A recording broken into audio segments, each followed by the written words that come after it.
Shalom, shalom! Como é que você tá?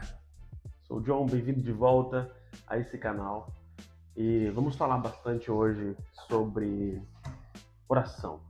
Vamos falar sobre oração. Oração é um tema tão importante e as pessoas não falam muito sobre esse tema, né? Ou quando falam é sempre coisas muito rasas, superficiais, né? Nada assim muito poderoso, né? Nada muito transformador. Então, seja bem-vindo de volta a esse canal, a mais um episódio da nossa conversa. Então, enquanto eu bebo minha água, fica aí com a nossa vinhetinha.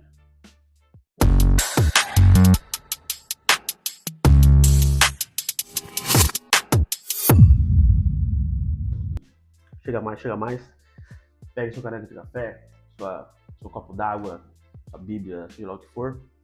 E vamos conversar um pouco sobre prayer, oração. Então, tô lendo esse livro aqui, ó. Os Tesouros do Folclore Judaico. E as pessoas podem ver isso aqui, nossa, folclore judaico, nossa, o John tá perdido mesmo. Nossa, já era, né? Agora descambou mesmo, já não servia pra muita coisa. Agora que tá mexendo com esse negócio de folclore judaico, aí perdeu.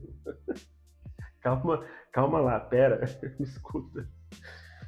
Folclore judaico, gente, nada mais é do que histórias judaicas. Então, assim, não tem a ver com mula sem cabeça, com saci pererê, como é o folclore brasileiro. Não tem a ver com isso. Tem a ver com histórias, tesouros da história judaicas, né? Que são histórias que revelam os princípios, os valores, a fé, o humor, né? A dor do povo de Israel, né? E pela graça de Hashem, pela graça do Senhor, chegou até minha mão, não um, nem dois, mas 3 desses aqui, tá? Cara, eu tô aqui na página, pra você ter noção, na página 305 dele, esse daqui, tá? E aí tem uns outros pequenininhos, você deve ter visto aí nos meus stories, ou deve ter mencionado em algum momento aí. São acho que cerca de uns 10 livrinhos, são menorzinhos, mais quadradinhos assim, mas cada um deles tem 180 páginas também, com textos pequenas. Já devorei praticamente todos. Faltam 2 ali para terminar. E eu tô terminando esse daqui, que é o primeiro do volume 1, né, do Folclore Judaico. E aí, quero avançar para os demais, que eu tô muito sedento, muito faminto mesmo. Então, bora lá então. E como isso aqui fala sobre oração, né? Então, as coisas que a gente vai falar hoje sobre oração, né? Claro, também vou citar as escrituras, né? O nosso Mashiach, que é Yeshua, né? Mas eu quero falar um pouquinho sobre isso aqui que a gente aprendeu, que eu aprendi aqui, que eu vi, né? Que são coisas que a gente já sabia, mas são coisas que eu li aqui que eu achei interessante compartilhar com vocês, tá? Então, a oração segundo a tradição judaica. Primeiramente, a gente precisa entender que a Bíblia, como ela é hoje, né? Tanto o Tanar, que é o Antigo Testamento, como o Brit Hadashah, que é o Novo Testamento, é um compêndio de escritos judaicos, correto? São escritores judaicos, né? São escritores judeus que escreveram, colocaram de suas almas, seus pensamentos, suas ideias, revelações, discernimentos, entendimentos. A Brit Hadashah mesmo, por exemplo, é como se fosse um Talmud, né? Como se fosse um Talmud dessa nova aliança que conversa, que, sabe, que pensa a respeito de como interpretar, entender, aplicar, né, os mandamentos do Tanakh, da Torá. Então, assim, você precisa entender isso, que é tudo uma coisa só, é um volume só. Os escritores judeus têm a mesma ideia, o mesmo pensamento, e quando há essa discrepância de ideias que a gente vê geralmente no Novo Testamento, dá-se por causa de traduções e tantas coisas que vão acontecendo, né? Então, deu para entender? Então, tudo que eu estou falando aqui não é estranho às Escrituras, não é estranho à Bíblia, ao pensamento judeu, ao que Moshe ensinou, ao que os profetas, Yeshua, Rav Shaul, não é diferente, não é estranho. Por quê? Porque vem do mesmo povo, mesma ideia, beberam ambos da mesma fonte. Inclusive, você vai ver coisas aqui que... Enfim, vamos lá. Então, a tradição judaica, né, que que remonta lá, por exemplo, desde antes da Torá, tá? Desde que o povo existe, desde Abraão, né? Isso vem sendo passado, alguns falam até mesmo antes de Abraão, né? Isso vem sendo passado ali de pai para filho, né? Sobre o conhecimento de Deus, quem Deus é, o que Ele faz e tal. Essa sabedoria vem sendo transmitida, né? De geração a geração, às vezes oral, e aí depois de um tempo isso foi tudo condensado em pensamentos e ideias, além das escrituras, como o Talmud, né? Midrash, Halakha, todas essas coisas. Então, isso foi condensado e chegou até nós. Então, a tradição judaica é isso, né? Esses pensamentos que os grandes sábios, os grandes pensadores, rabinos, mestres, foram entendendo sobre esses assuntos e foram registrados, tá? Então, a oração segundo a tradição judaica. Então, primitivamente, a oração consistia de sacrifícios.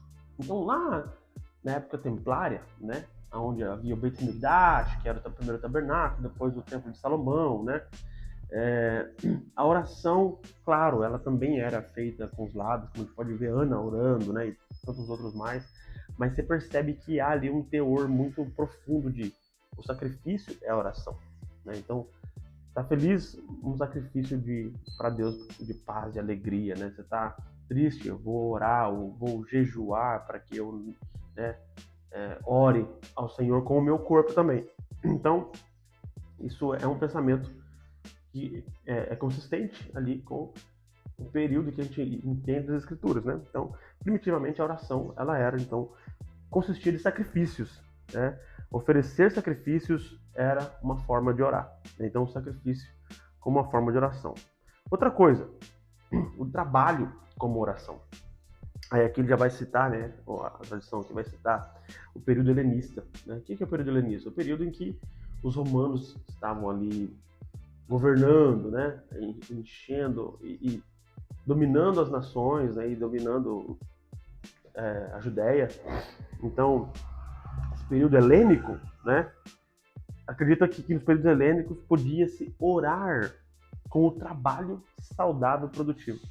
Cara, isso aqui é incrível, por quê? Isso aqui já é algo da mente judaica, tá? Que tudo que nós fazemos no dia a dia tem Deus. Não tem como desvincular o meu trabalho e a minha fé. Não tem como desvincular quem eu sou e Deus, e as minhas virtudes e os meus princípios. Porque a minha fé, ela é revelada nas minhas ações.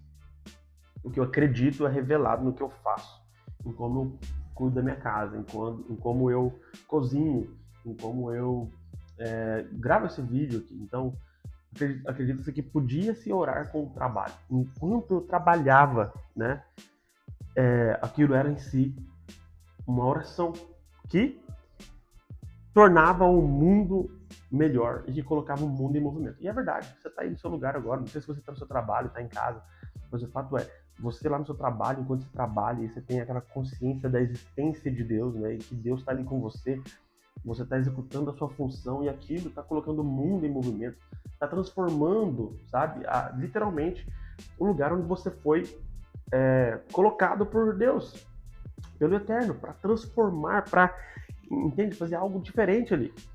Então, tem uma citação, né, do livro de Sira, 38, 34, diz assim: nas obras das suas profissões estão as suas orações.